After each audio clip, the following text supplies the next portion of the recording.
কাকে দেবেন? আর মাত্র 7 দিন পরে আমাদের জাতীয় নির্বাচন, ত্রয়োদশ জাতীয় নির্বাচন। এখন নির্বাচনের এই সময়টাতে নির্বাচনের প্রতিটা শব্দই আমাদের কানে বাজতে থাকে।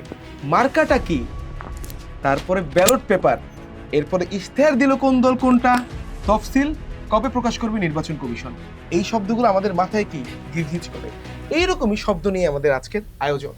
নিম্নের কোন শব্দটি ইতালীয় ভাষা থেকে এসেছে? প্রশ্নটা আপনারা দেখেন, ইতালীয় ভাষা থেকে নির্বাচনের এই শব্দগুলোর মধ্যে কোন শব্দটা আসে? অপশন আছে মার্কা, ব্যালট, ইশতেহার, তফসিল। আপনারা জানেন উত্তরটা কি? উত্তরটা হচ্ছে ব্যালট। এই ব্যালট শব্দটা ইতালীয় ভাষা থেকে বাংলা ভাষায় চলে এসেছে। এর প্রবর্তনটা খুবই মজার, আমরা যদি 1 সেকেন্ডে দেখে ফেলি এর প্রবর্তনটা, সেটা হলো এই ব্যালট শব্দটা ইতালীয় ব্যালটটি শব্দ থেকে এসেছে। ওকে, এই ইতালীয় শব্দটি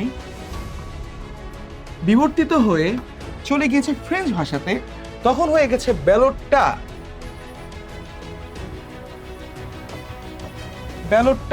এই ব্যালটটা ফ্রেঞ্চটা পরবর্তীতে ব্যালট ইংরেজি শব্দতে যায়, ইংরেজি থেকে আসে বাংলাতে। কিন্তু এর উৎপত্তিটা কি?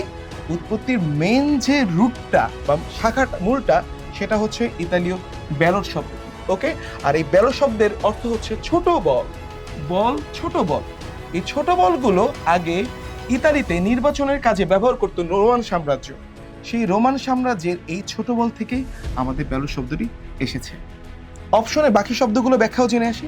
এই যে মার্কা শব্দটি দেখতে পাচ্ছি, মার্কা শব্দটি এসেছে পর্তুগিজ ভাষা থেকে। পর্তুগিজ, ওকে, পর্তুগিজ ভাষায় এটার নামটা ছিল এটা এইরকম, MARCA।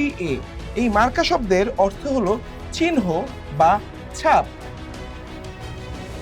ওকে, চিহ্ন বা ছাপ পর্তুগিজ ভাষাতে মার্কা, MARCA এইভাবে প্রকাশ করা হতো। সেখান থেকে বাংলায় চলে আসে মার্কা। ওকে, মার্কাটা কি ভাই? হ্যাঁ, আমরা সবাই জিজ্ঞেস করতেছি এখন এই জিনিসটি হচ্ছে এই মার্কাটা। আর বাকি দুইটা শব্দ ছিল, একটা হচ্ছে আপনার ইশতেহার আর একটা তফসিল। এই দুইটা শব্দই এসেছে আপনার আরবি ভাষা থেকে।